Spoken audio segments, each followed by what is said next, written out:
jàppal ñi seetaan kàddu Ola taalal ñi seetaan kàddu jàppal YouTube nga koy fekk TikTok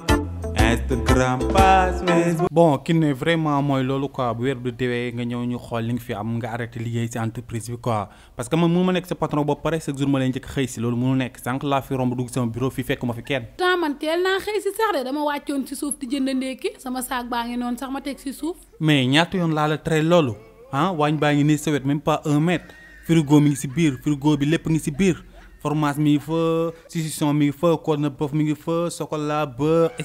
cetera lépp ngi si biir visile bi wax naa ko chaque jour mu dem jëndal leen fii pain wala mu jëndal leen ay croissant lépp pour yéen la quoi mais soo fi bàyyi li wàcc dem jënd ay mburoog ndambeeg mburoog toog sa kaasu dute bii nga yor mais ku dugg si fii dafa may xeeb man dana patron bi lu muy génn te ngandalu lépp xoolal secrétaire bi lu muy ndekkee te loolu day yàq sama der vraiment daal weer bu dee da ngay arrêté quoi yow. waaye yow wax ji de ndekete ñaar la sax waaye yow tey da ngaa sañse di. non xoola bàyyil su may wax sama ful la nag nga may kii nii quoi te ma kii. kiiw ma la dara kat nag da ngaa sañse rek ma wax ko di. man kay même boo may dàq sax dàq ma waaye damay wax dëgg rek lii yëpp sax si meuf yow moom sa costume bi moom amatul soxor na de. kon yaa ngi gis li may gis kon yow yaa ngi koy gis parce que man xam nga sañse moom mooy loolu quoi te meuf bi sax dafa flagrant quoi man bëggoon mu fës nii quoi lu discret rek laa bëggoon loo xam ne mooy loolu quoi nit ñi duñ ko xaw a gis quoi mais bii dafa mel dafa xaw a fës mais est-ce que yaa ngi gis li ma sañse si suuf est-ce que yaa ngi gis dàll yi parce que fi nga toog bureau bi dafa mel ne taabal bi day xeer est-ce que yaa ngi xool dàll yi bu baax. daalay kay moom mi ngi tàkk daalay kay foo taxaw yaa ngi koy seen daalay kay moom fi mu ne kenn mënu kaa bañ a ñàkk gis ndax ni muy tàkkee di rayi nii foo tollu seen ko daalay kat daa rafet dàll yi moom maa ngay soog a gis. boo waxee loolu dama koy gëm ba pare nangu ko parce que dàll yi Dubaï laa ko commandé dàll la si biir dàll yi du dàll sorxe yi ngay gis nga lii xa tax su ma xëy si damay bëgg ti la gis parce que li nga may wax nii daf may yokku fit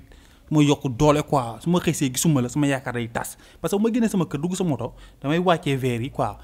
génne sama bopp noonu pour gars yi ku ma romb ne ma grand sañse nga mais gars yi du mu soxor du ñu la romb ti ñàngal quoi du mu la yéene li nga am léegi su ma ñëwee ba fii yow nga war ma wax lii ba pare gisuma la damay xaw a frustré quoi mais nag cat moo dugg si sañse bi quoi parce que montre bi si kaw table bi laa ko teg fàtte ko quoi. yow moom sañse rek ngay def montre moom mënut a yàq sañse bi yow waaye yow lii lan la tamit si cravate sa cravate bi baax na rouge la wala ban couleur la. non doo nit yow moom doo nit quoi kon yaa ngi gis cravate bi ak fu sore fu ma ko làq yaa ngi gis rouge bordeaux bi lu muy reflété non yow da ngaa garaaw lii nga tax yow yaay entreprise bi quoi yow moom loolu mënu ma laa dàq yaay entreprise bi léegi nag beneen problème bi lan la woon sax il faut que ma yóbbu la sama gars yi ngay sañse ni ngay takkee sa bopp bi métti na ma trop waaw war a xaw a ndróog man mënoo ndróog man moom c'est impossible ndróog man c'est impossible mais nga xaw a ndróog man. waaye man fàtte naa de dàq bi nag nu muy demee yow dàq nga ma di. dàq bon damay simb nii rek yow xam nga ni kenn du la dàq yow yaay entreprise bi yow yaa yor xam-xam bi man yoruma xam-xam bi entreprise ma kaa doon si paa bi rek moom photo bu ñaaw bi moom photo bi xanaa du la tiital sax yow léegi maa ngi si biir maa ngi sama bureau. xoolal ma kii rek kii ku ko jay rek la bëgg dem na. ma xam ju bëri ji yëpp jaay taar géeg yëpp bëggoon na rek ma ne ko da nga sañse na dama koy jay rek. dama koy jay rek nag mu yolosi noonu mel ni mbott bàyyi leen ko rek mu dem.